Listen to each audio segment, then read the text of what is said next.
The 37th annual African World Festival is expected to attract more than 150,000 people to the grounds of the Charles H. Wright Museum over the weekend of August 16th. The free event features music, dance, poetry, arts and crafts, and more than 100 vendors selling authentic African, African-American, and Caribbean food, clothing, and health products. Here now to tell us more is the festival's producer, Njia Kai, along with Piper Carter, coordinator of the Detroit Rocks the Runway fashion event. Welcome to American Black Journal. Thank you. Thank you for having us. So 37 years, Njia. So I can remember when I was a kid, when this festival was at Hart Plaza, right?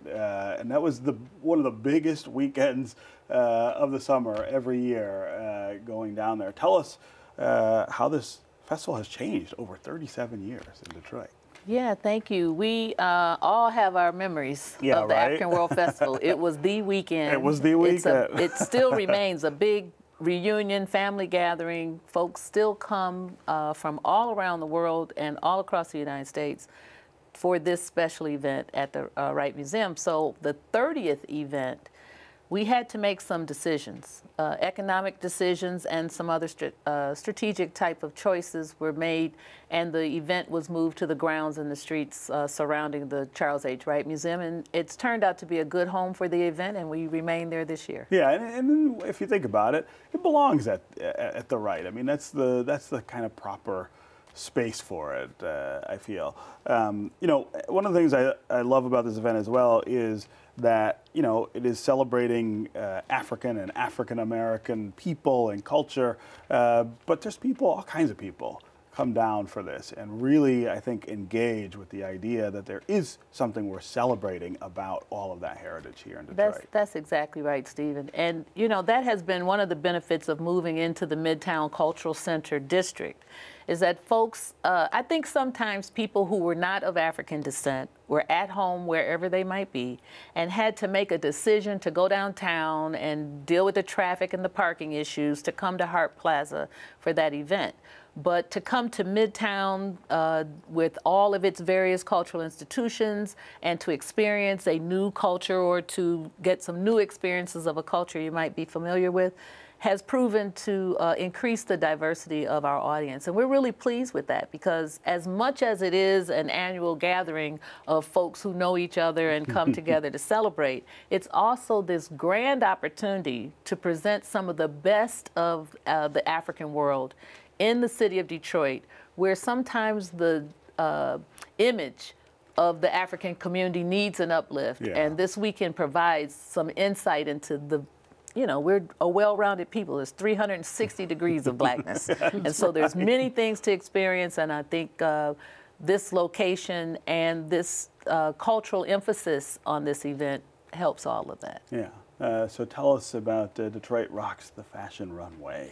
Yeah, so Detroit Rocks the Runway is actually the brainchild of Mama Njia. Yeah. And it's actually the culmination of hip-hop culture mixed with the traditional African fashions, as well as some more contemporary African fashions. And this year, I'm very excited that we have a designer from Liberia, menswear designer from Liberia.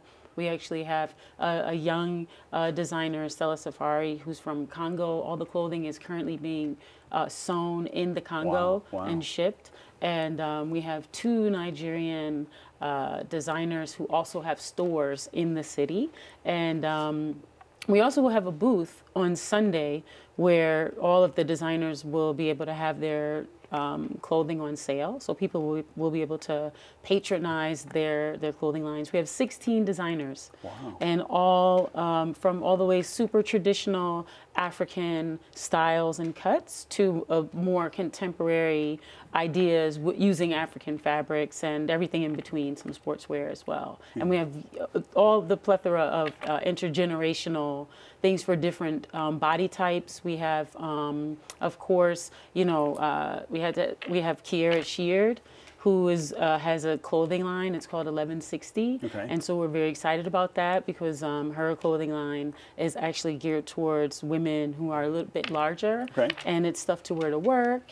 which everyone in Detroit needs to know who they can support to buy their clothes to wear to work. And to, there's designers who do things for galas and special events. So I'm very excited about that. And then it's also paired with our, we have an all-woman hip-hop band who's going to back up our headliner, Danny Cassette, who this year we're going with a little bit younger artist to attract a younger demographic. But we're just really excited that we have all body types, all ages, intergenerational in the fashion show. Yeah, I mean, I think that's a really important concept too, this idea of the spectrum of African and African influenced clothing. And I'm not sure everybody thinks of that range when they think of that subject. Talk about the importance of this festival in Detroit. I mean, Detroit is a unique place in the country and kind of in the world.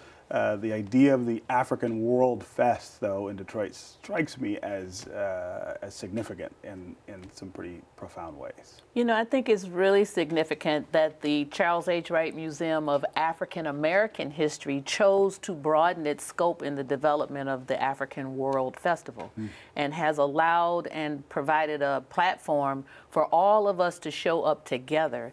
I mean, not only do folks who don't consider themselves part of the African world get a chance to come and meet and greet and investigate our traditions as well as our contemporary innovations, but so do we get to meet and enjoy cultures. The fashion show has continental African designers, but it also has African American designers and Caribbean designers. The foods in the food court are from those places. The 125 vendors now, we've gotten a rush here at the end. There's more than I said. There are 125 vendors.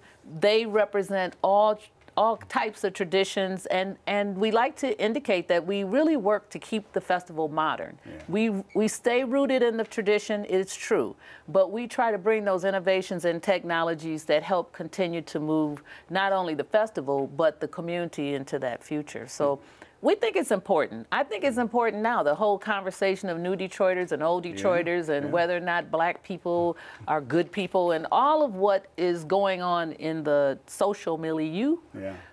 We have this opportunity now to present ourselves at some of our best and to integrate that into this community with everyone who's welcome to come. The festival remains free. It's free. That's right. And just come on down, Friday through Sunday, 11 to 11. I'm looking for everybody to show up, and I really encourage folks to get online with us and volunteer. We do need some support there. Okay. Well, congratulations on 37 years of the festival. And I'm still young. How did that happen? Yeah, right. It couldn't be in 37 years.